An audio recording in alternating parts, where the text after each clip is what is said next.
On the topic of masculism, I think that we have mucked around a lot conceptually with the two sexes, such that we are discovering, or we are concluding, in more radical circles, that there aren't two sexes anymore.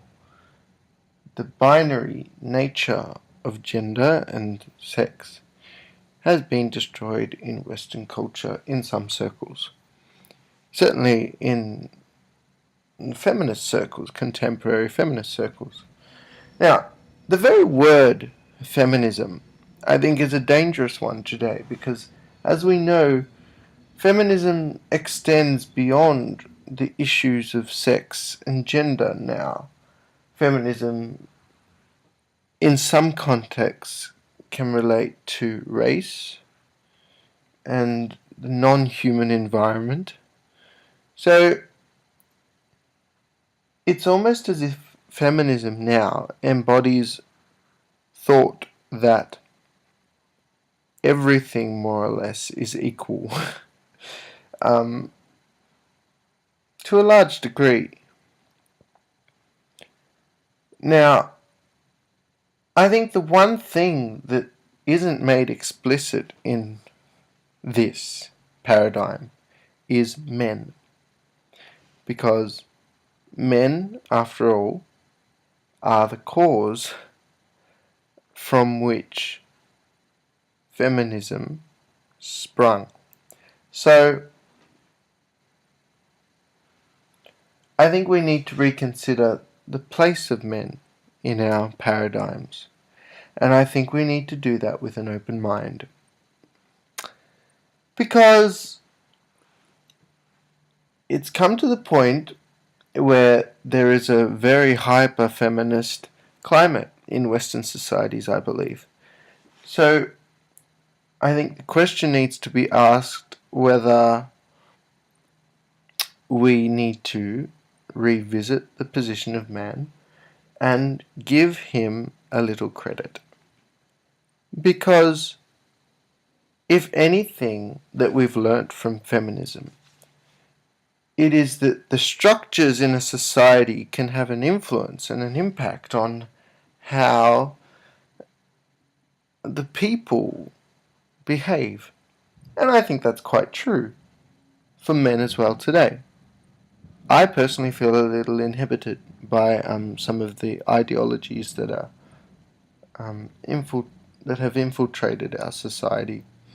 I remember as a primary school student, my teachers, women, would say things like men this and men that. And so from a very early age, I was influenced that, my type of person is flawed. And I think it goes beyond primary school. I think the influence has gone to all levels of society. Therefore, I think we really need to reevaluate what we say about men. The media are the most influential form of communication that we have in society, I believe. And the amount of times that men are portrayed as dopey, incompetent, dependent on women is quite alarming. In the same context, women are portrayed as independent, competent, multi-skilled. And so these influences, these representations are influencing people like me, men. So, and boys. So, I think we need to critically address this. And I think it comes down to roles, changing roles. We have rightly seen that women have been confined to a role that may not particularly suit them. It might, some women, which is all well and good. But what about men? Men have been prescribed the one role that has not changed: the breadwinner, basically.